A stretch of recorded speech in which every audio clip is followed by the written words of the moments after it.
Gen 1 Pokemon are not as good as you remember. I'm not even trying to hate on Kanto because that's still the region I played the most, but that doesn't change that Kanto is extremely overrated. But as you might know, it's that time of the year again. It's been months since the last Pokemon trailer came out and fans are starving for new material.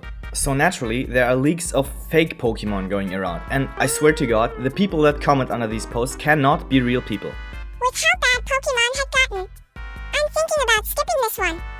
It just shows how uncreative Pokemon devs these days only copy previous designs and add useless parts to fill up the decks.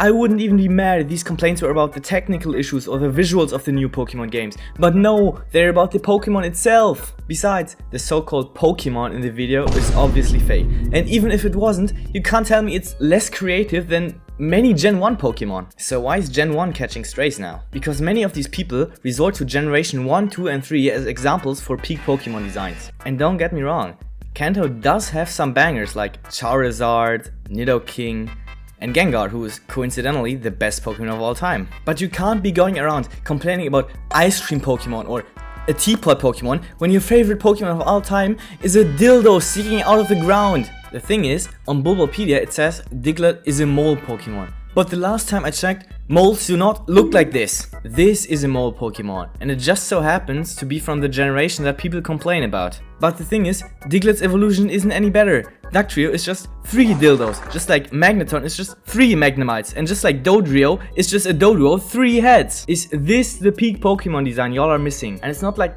I hate the Pokemon, they're just not very creative. So let's go over some other examples of peak Pokemon design. Pidgey and Spearow are just regular birds. Ekans is just a snake. Rattata is just a rat, and Farfetch is just... Okay, I don't actually know why Farfetch is holding a league, and I guess it gives it some personality, but like... I think you can tell Game Freak had to get to 150 Pokemon somehow.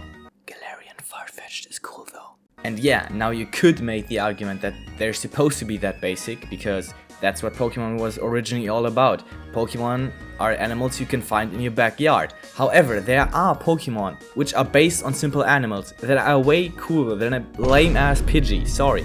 So for example, we have Squirtle, who's based off a turtle, Vileplume and Victreebel, who are based off of plants, and many more cool Pokemon from this generation. So yeah, I don't hate the Gen 1 Pokemon or anything.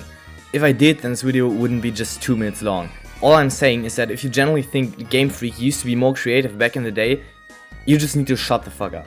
Also subscribe to me if you want to see me roast the other generations too. Peace out.